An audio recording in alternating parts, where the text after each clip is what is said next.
Balapur laddu record స్థాయి ధర పలికింది. గతేడాది రికార్డుని బ్రేక్ చేసింది మహాప్రసాదం. ఈ ఏడాది 30,01,000 రూపాయలకు లడ్డు ప్రసాదాన్ని దక్కించుకున్నారు కొల్లంటి శంకర్ రెడ్డి. గతేడాది వరకు లడ్డు దక్కించుకున్న వారితో పాటు ఈసారి కొత్తగా మరో 4 వేలంపాటలో పాల్గొన్నారు.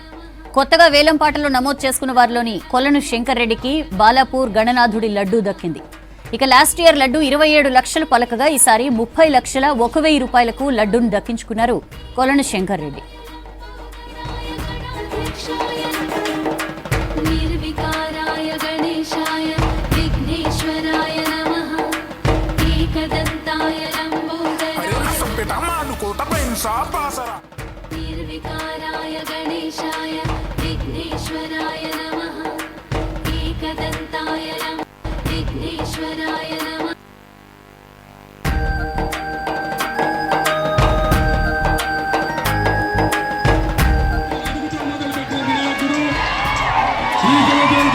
సంవత్సరాలు పూర్తి చేస్తున్నారు. 70 సంవత్సరాలు 70 అడుగు భారీ వినాయకుడు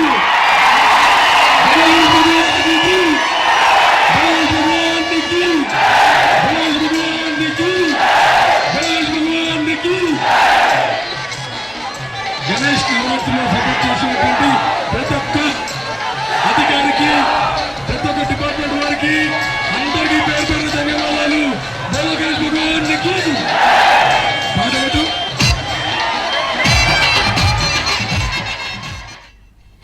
రంగారెడ్డి జిల్లా వ్యాప్తంగా గణనాథుల నిమజ్జనాలు ఘనంగా కొనసాగుతున్నాయి. గండిపేట మండలంలోని కీర్తి రిచ్మండ్ విలాస్ లో జరిగిన వేలంలో గణపతి లడ్డూను 1,87,00,000 దక్కించుకున్నారు. 25 మంది సభ్యులున్న గ్రూప్ వేలంపాటలో పాల్గొని గణనాథుని లడ్డూను సొంతం చేసుకుంది. గతేడాది కీర్తి రిచ్మండ్ విల్లాలో జరిగిన వేలంలో లడ్డూ 1,26,00,000 పలుకగా ఈసారి లాస్ట్ ఇయర్ రికార్డుని బ్రేక్ చేస్తూ 1,87,00,000 రూపాయలతో సొంతం చేసుకున్నారు గ్రూప్ సభ్యులు.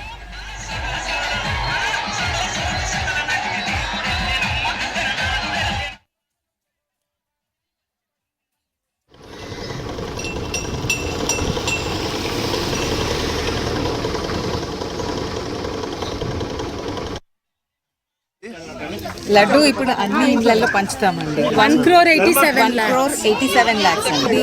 దియా చారిటబుల్ ట్రస్ట్ అని ఒకటి మా ట్రస్ట్ ఉంది. అంటే మా అందరు రిచ్మండ్ విల్లాస్ అందరు కలిసి అది స్టార్ట్ చేసాము. అందులో చారిటబుల్ ట్రస్ట్ లో ఈ మనీ వెళ్తుంది. ఇది ప్రాపర్ గా అన్ని ఎవరెవరికైతే అవసరమో వారికి మా ట్రస్ట్ నుంచి మేము సహాయం చేస్తాము.